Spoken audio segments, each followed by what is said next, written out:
Thanks for tuning in to The Solution Is You. I appreciate each one of you for taking time to visit my channel.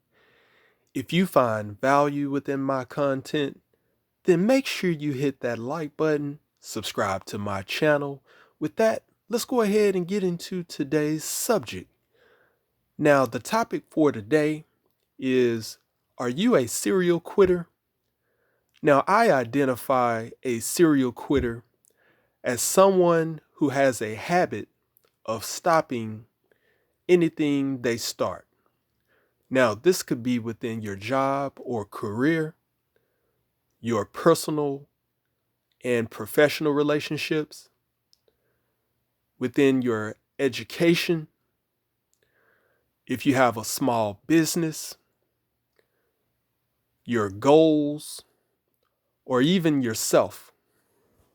Now, there are many reasons why people quit, just in general. And I know in my lifetime, I've quit on a number of things. And I've identified at least three major reasons why people quit. But before I go into those reasons, I'd like to first talk a little bit about what I experienced as I was coming up as a teenager. So I was born in the 70s, and therefore I spent a majority of my childhood coming up in the 80s. Things were very simple during this period of time. So let's talk about the people. So the people in the neighborhood looked out for each other. And if there was anything that you needed, sugar, anything that you needed, you could go to your next door neighbor, knock on the door, just tell them what you need, they'll give it to you. If there was an emergency situation and you needed to go over to your neighbor and ask for help, they would help you. If you needed to use the telephone, so say for instance you're walking and you're in the neighborhood and you need to stop by and use someone's telephone, you could do that. They would invite you into the home with no questions asked. Also, the neighbors would visit each other. So I know in my particular neighborhood, neighbors would come over to see my great aunt, and that's who raised me. So her friends would come over and they would visit. And sometimes they would bring treats or snacks. Sometimes the snacks would be for me. Sometimes they'll just bring over like a pie or something like that for my great aunt. Sometimes we would go over neighbor's house just to visit them to check and see how they were doing. So I remember plenty of times I would go with my great aunt and we would visit down the street to her friend's house. And I remember just sitting there and listening to their conversations about what's going on in the neighborhood, what's going on, within news, what's happening, within the city. And this was during a time where respect was upheld. So you never butt into grown folks' conversations. You didn't talk back. You didn't talk out of turn. So these things were key during that period of time. Let's talk about school. So school during that time was definitely mandatory. You had to get up on time. I never remembered my aunt ever coming to wake me up to go to school. I would have an alarm clock that would wake me up, and I had to be up and get myself ready. And I had to be walking out of that door at a certain time to catch the school bus. And if I missed that school bus, there would be trouble because I would have to come back and explain the situation to my aunt, and that wasn't going to go over too well. So I had to make sure that I did everything in my power to go to sleep early, to get up on time, and to make it to school. Now, life outside of school. So when I got home, there was plenty to do. So when I was at home and not in school, I had to do chores. I also had to do my homework. There was no such thing as hanging out with friends because I didn't have time to do any of that. So when I would come home, I had to do chores and I would do my homework. And when I finished all of that, it would be time to get ready to go to school the next day. But however, just, away from school, this was during a time when there was no Xbox, there was none of the spectacular gadgets that are available today. I think the best gaming system that was available at that time was Nintendo or Super Nintendo. And then we had like Sega, but no Xbox, no GameCube or any of that. And so things was very basic during this time. And I didn't own any game system. These were considered distractions by my aunt. And on top of that, she didn't have enough money to get me these things anyway. So what did I spend a lot of my time doing? So in my downtime, if you want to call it downtime, but in my time away from school at home, and when I was not doing chores, I spent a lot of my time reading.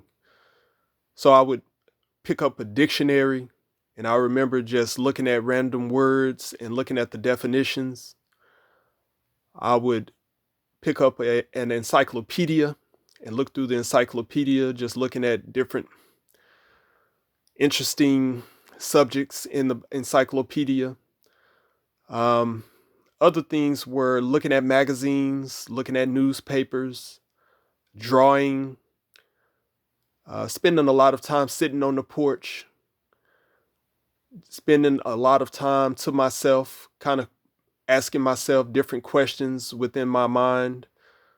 Me and my aunt and my great uncle, we would sit on the porch, and I remember asking just different questions about life. And, when you have a lot of time as a young person and there's not much to distract you, you tend to focus on the important things in life and the things that matter. And you question a lot about why things happen, and you put a lot of emphasis on you. Now, church was definitely mandatory. So you had to go to church every Sunday. Also, on Wednesdays, there was Bible study or prayer service. And my aunt made sure that I participated in all events at the church. So I was in prayer meeting and I participated in every play. I also was an usher. I also was in the choir, in drill team. I was in everything that you could imagine at the church, and I had to be there every Sunday and every Wednesday. And so this was something that was required, and you didn't talk back. It wasn't something that was debatable. And I was also involved in the boys club. So in the boys club, it was converted to be a boys and girls club at one point.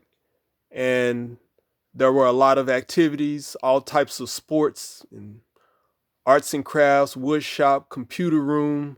There were so many activities and so many people that I was able to meet, so many lessons that I was able to learn in going to the boys club. So this taught me a lot about discipline and so forth. So, there were so many things that I was involved in that kept me away from trouble and hanging with the wrong crowd and kept me focused on me. So as it ties into, are you a serial quitter? As I mentioned, there are three major reasons why people quit.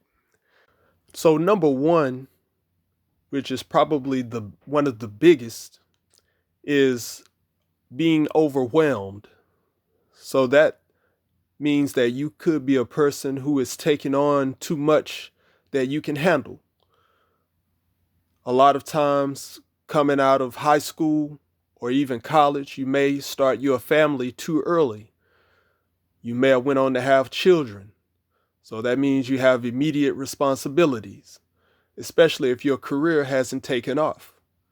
And so what happens is when you jump into having a family without planning out your life, without having a foundation, which means money saved or having some sort of business where you have a consistent flow of income, you have these immediate needs which are depleting your resources and also taking up much of your time.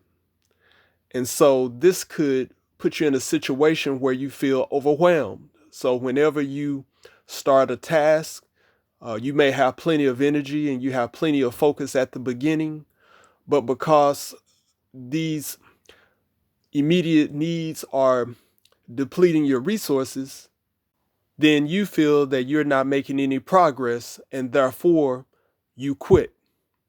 So if you found yourself in a situation like this, it's likely that you're not getting rid of your significant other anytime soon. So this could be a situation that could follow you no matter what you do.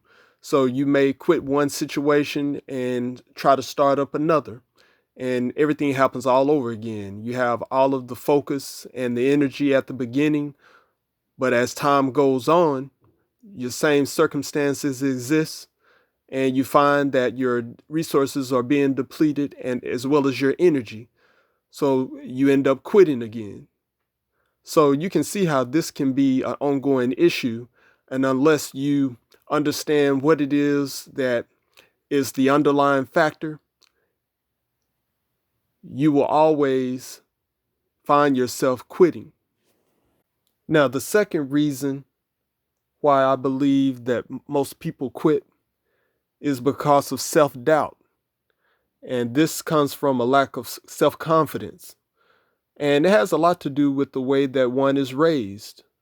As I mentioned in my story, I had an opportunity to be around other people, working as a team, contributing, doing something positive, time to think to myself, to be able to reflect and to get to know who I am.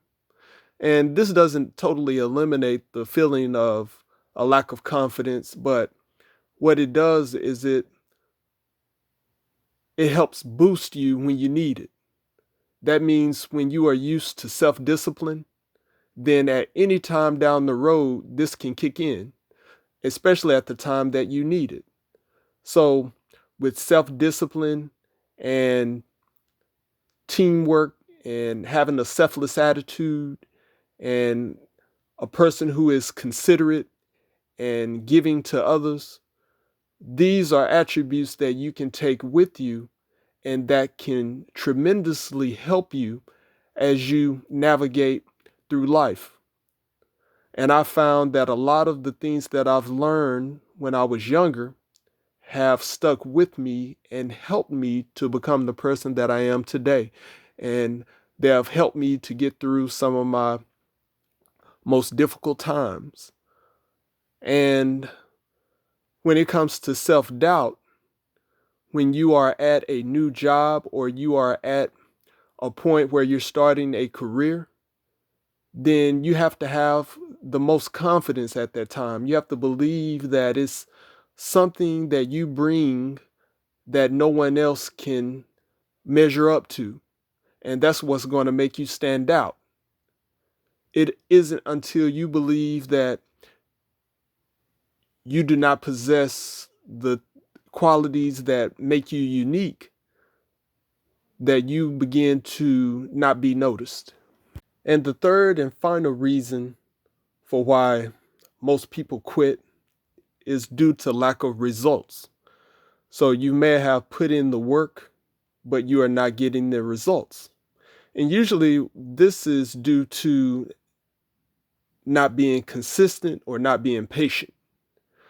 And so if you put in the work, usually the results will follow, but the results usually won't show when you want it to show. So this is a matter of just having patience, and who knows when your time will come. And also your idea of putting in work may not be the idea of putting in work. So all of us would like to believe that the energy that we exert is great. However, someone more experienced may come in and they may take a look at the work that you're doing and may decide that there's more that you could do in order to get the results that you're looking for. So that's why it's also important to have someone that you can depend on, an accountability partner, somebody who's going to look out for your best interests and who's going to advise you on whether you're going down the right road or whether you need to make some sort of an adjustment. And so when it comes to the lack of results, it not necessarily tied into the work that you're doing, but it may just be simply you need more patience. And you don't want to self-sabotage yourself, because this could be very detrimental to the learning process. And it could also cause you to quit and become overwhelmed. And you could have self-doubt. So in all, it does depend a lot on how you're raised and the way that you look at life and your ability to put focus on yourself in order to see yourself progress. I thank you for listening to me today. Please understand that the solution is you. With that, have a great day.